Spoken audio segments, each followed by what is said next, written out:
Chapter 21 of The Secret Garden by Frances Hodgson Burnett. Chapter 21 Ben Weatherstaff. One of the strange things about living in the world is that it is only now and then one is quite sure one is going to live for ever and ever. One knows it sometimes when one gets up at the tender solemn dawn time and goes out and stands alone and throws one's head far back and looks up and watches the pale sky slowly changing and flushing and marvelous unknown things happening until the east almost makes one cry out and one's heart stand still at the strange unchanging majesty of the rising of the sun, which has been happening every morning for thousands and thousands and thousands of years. One knows it then for a moment or so. And one knows it sometimes when one stands by oneself in a wood at sunset, and the mysterious deep gold stillness slanting through and under the branches seems to be saying slowly again and again something one cannot quite hear, however much one tries. Then sometimes the immense quiet of the dark blue at night, with millions of stars waiting and watching, makes one sure. And sometimes the sound of far-off music makes it true, and sometimes a look in someone's eyes. And it was like that with Colin when he first saw and heard and felt the springtime inside the 4 high walls of a hidden garden. That afternoon the whole world seemed to devote itself to being perfect and radiantly beautiful and kind to one boy. Perhaps out of pure heavenly goodness the spring came and crowned everything it probably could into that one place. More than once Dickon paused in what he was doing and stood still, with a sort of growing wonder in his eyes, shaking his head softly. It is gradely," he said. "I'm 12 going on 13, and there's a lot of afternoons in 13 years, but seems to me like I never seen one as gradely as this here." "Aye, it is a gradely one," said Mary, and she sighed for mere joy. "I'll warrant it's the gradeliest one as ever was in the world." "Does tha think," said Colin with dreamy carefulness, "as happens it was made loike this here all o' purpose for me?" "My word!" cried Mary admiringly, "that there is a bit o' good Yorkshire. Tha'rt shaping first rate, that tha'rt." And delight reigned. They drew the chair under the plum tree, which was snowy white with blossoms and musical with bees. It was like a king's canopy, a fairy king's. There were flowering cherry trees near and apple trees whose buds were pink and white, and here and there one had burst open wide. Between the blossoming arches of the canopy bits of blue sky looked down like wonderful eyes. Mary and Dickon worked a little here and there, and Colin watched them. They brought him things to look at, buds which were opening, buds which were tight closed, bits of twig whose leaves were just showing green, the feather of a woodpecker which had dropped on the grass, the empty shell of some bird early hatched. Dickon pushed the chairs slowly round and round the garden, stopping every other moment to let him look at wonders springing out of the earth or trailing down from trees. It was like being taken in state round the country of a magic king and queen and shown all the mysterious riches it contained. "I wonder if we shall see the robin," said Colin. "Tha'll see him often enough after a bit," answered Dickon. "When the eggs hatches out little chaps he'll be kept so busy it'll make his head swim. Tha'll see him flying backward and forward carrying worms nigh as big as himself, and that much noise going on the nest when he gets there as fair flusters him so as he scarce knows which big mouth to drop the first piece in, and gaping beaks and squawks on every side. Mother says as when she sees the work a robin has to keep them gaping beaks filled. She feels like she was a lady with nothing to do. She says she's seen the little chaps when it seems like the sweat must be dropping off them, though folk can't see it." This made them giggle so delightedly that they were obliged to cover their mouths with their hands, remembering that they must not be heard. Colin had been instructed as to the law of whispers and low voices several days before. He liked the mysteriousness of it, and did his best, but in the midst of excited enjoyment it is rather difficult never to laugh above a whisper. Every moment of the afternoon was full of new things, and every hour the sunshine grew more golden.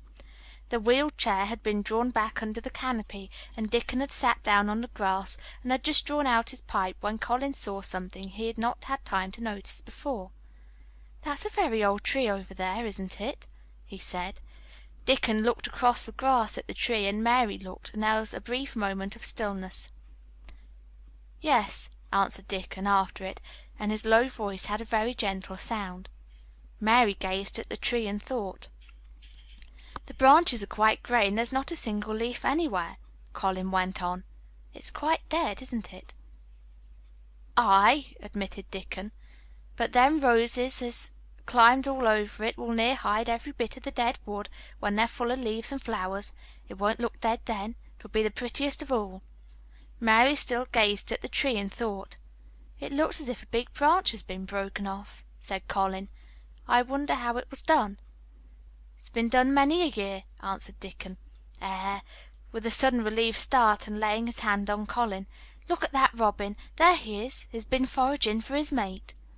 Colin was almost too late, but he just caught sight of him, the flash of red-breasted bird with something in his beak. He darted through the greenness and into the close-grown corner, and was out of sight. Colin leaned back on his cushion again, laughing a little. "He's taken her tea to her. Perhaps it's 5 o'clock. I think I'd like some tea myself." And so they were safe. "It was magic which sent the robin," said Mary secretly to Dickon afterward. "I know it was magic." For both she and Dickon had been afraid Colin might ask something about the tree whose branch had broken off 10 years ago, and they had talked it over together, and Dickon had stood and rubbed his head in a troubled way. "We mun look as if it wasn't no different from the other trees," he had said. "We couldn't never tell him how it broke, poor lad. If he says anything about it, we mun try to look cheerful." "Aye, that we mun," had answered Mary. But she had not felt as if she looked cheerful when she gazed at the tree. She wondered and wondered in those few moments if there was any reality in that other thing Dickon had said. He had gone on rubbing his rust-red hair in a puzzled way, but a nice comforted look had begun to grow in his blue eyes. "Mrs. Craven was a very lovely young lady," he had gone on rather hesitatingly, "and mother, she thinks maybe she's about Misselthwaite many a time looking after Mester Colin, same as all mothers do when they're took out of the world. They have to come back, thee sees. Happen she's been in the garden, and happen it was her set us to work and told us to bring him here." Mary had thought he meant something about magic. She was a great believer in magic. Secretly she quite believed that Dickon worked magic, of course good magic, on everything near him, and that was why people liked him so much and wild creatures knew he was their friend. She wondered indeed if it were not possible that his gift had brought the robin just at the right moment when Colin asked that dangerous question. She felt that his magic was working all the afternoon and making Colin look an entirely different boy. It did not seem possible that he could be the crazy creature who had screamed and beaten and bitten his pillow. Even his ivory whiteness seemed to change. The faint glow of colour which had shown on his face and neck and hands when he first got inside the garden really never quite died away. He looked as if he were made of flesh instead of ivory or wax.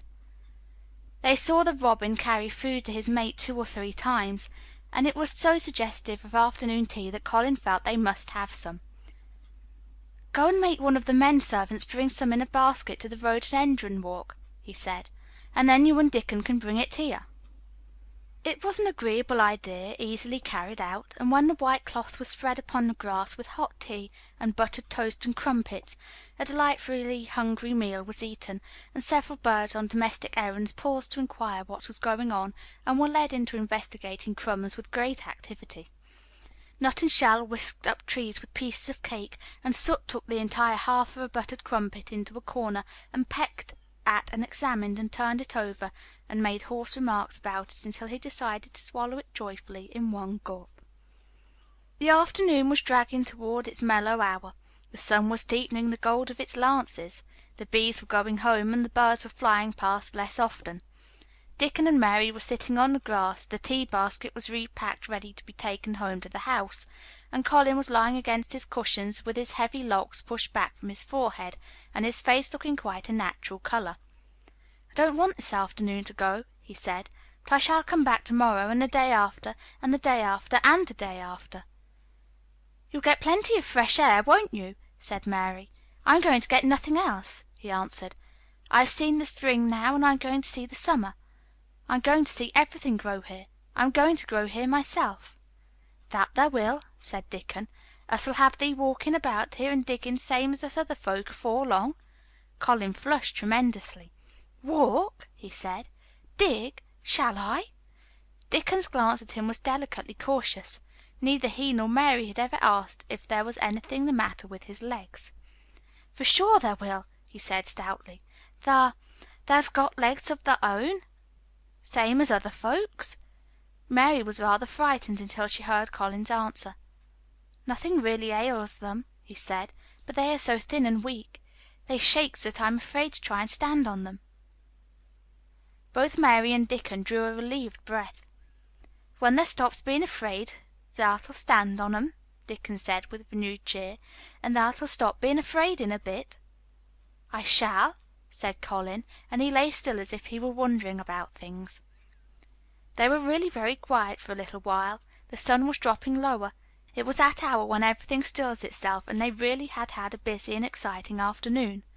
Colin looked as if he were resting luxuriously.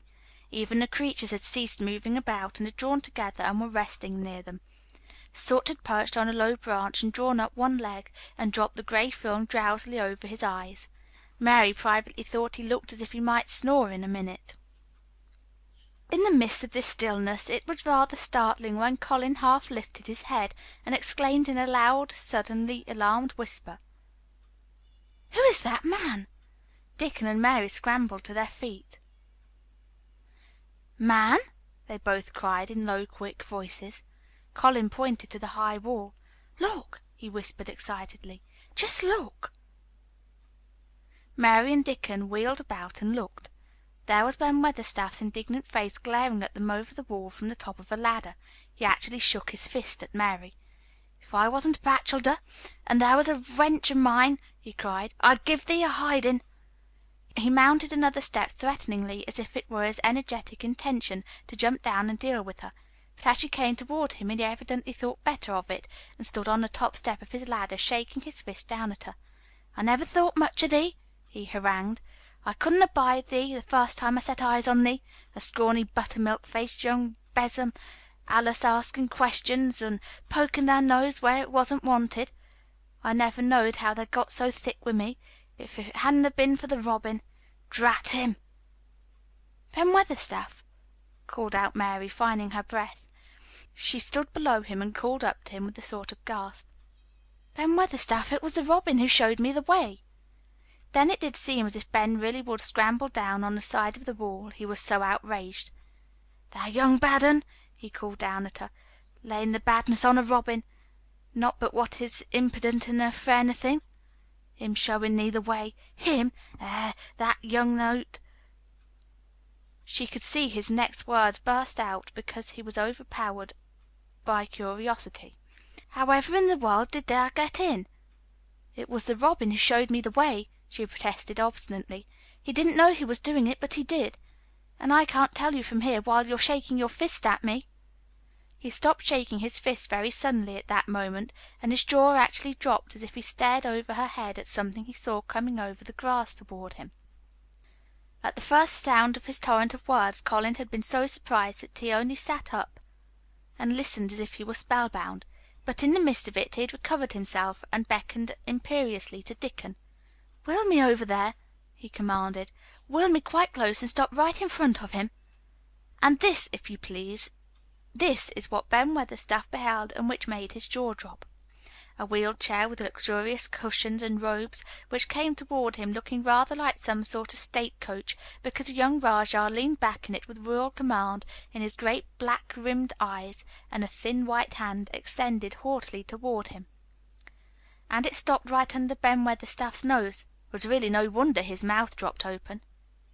"Do you know who I am?" demanded the Rajah. How Ben Weatherstaff stared! His red old eyes fixed themselves on what was before him as if he were seeing a ghost. He gazed and gulped a lump down his throat, and did not say a word. "Do you know who I am?" demanded Colin, still more imperiously. "Answer!" Ben Weatherstaff put his gnarled hand up and passed it over his eyes and over his forehead, and then he did answer in a queer, shaky voice. "Who thou art?" he said. "Ay, that I do. with their mother's eyes staring at me out of that face. Lord knows how they came here, but thou'rt the poor cripple." Colin forgot that he ever had a back. His face flushed scarlet, and he sat bolt upright. "I am not a cripple!" he cried out furiously. "I'm not!" "He's not!" cried Mary, almost shouting up the wall in her fierce indignation. "He's not got a lump as big as a pin. I looked, and there was none there. Not one." Ben Weatherstaff passed his hand over his forehead again, and gazed as if he could never gaze enough. His hands shook, and his mouth shook, and his voice shook. He was an ignorant old man, and a tactless old man, and he could only remember the things he had heard. Thou hasn't got a crooked back?" he said hoarsely. "No," shouted Colin. Thou hasn't got crooked legs?" quavered Ben more hoarsely yet. It was too much. The strength which Colin usually threw into his tantrums rushed through him now in a new way. Never yet had he been accused of crooked legs, even in whispers, and the perfectly simple belief in their existence which was revealed by Ben Weatherstaff's voice was more than Rajah Flesh and Blood could endure. His anger and insulted pride made him forget everything but this one moment, and filled him with a power he had never known before, an almost unnatural strength. "Come here!" he shouted to Dickon, and he actually began to tear the coverings off his lower limbs and disentangle himself. "Come here! Come here! This minute!" Dickon was by his side in a second. Mary caught his breath in a short gasp and felt herself turn pale. "He can do it! He can do it! He can do it! He can!" she gabbled over to herself under her breath as fast as ever she could. There was a brief, fierce scramble. The rugs were tossed on the ground. Dickon held Colin's arm. The thin legs were out. The thin feet were on the grass. Colin was standing upright, as straight as an arrow and looking strangely tall, his head thrown back and his strange eyes flashing lightning. "Look at me!" he flung at Ben Weatherstaff. "Just look at me, you! Just look at me!" "He's as straight as I am," cried Dickon. "He's as straight as any lad in Yorkshire." What Ben Weatherstaff did Mary thought queer beyond measure. He choked and gulped, and suddenly tears ran down his weather-wrinkled cheeks as he struck his old hands together. He burst forth.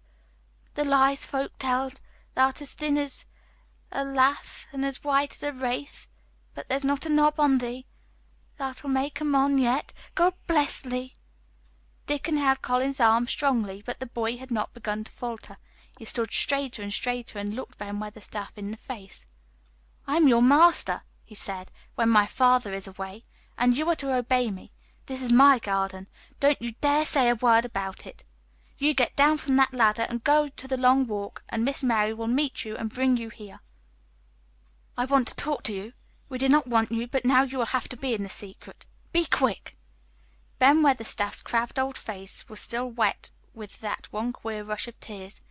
It seemed as if he could not take his eyes from thin, straight Colin standing on his feet with his head thrown back. Lad," he almost whispered. My lad." And then, remembering himself, he suddenly touched his hat, gardener fashion, and said, "Yes, sir! Yes, sir!" and obediently disappeared as he descended the ladder. Chapter 22.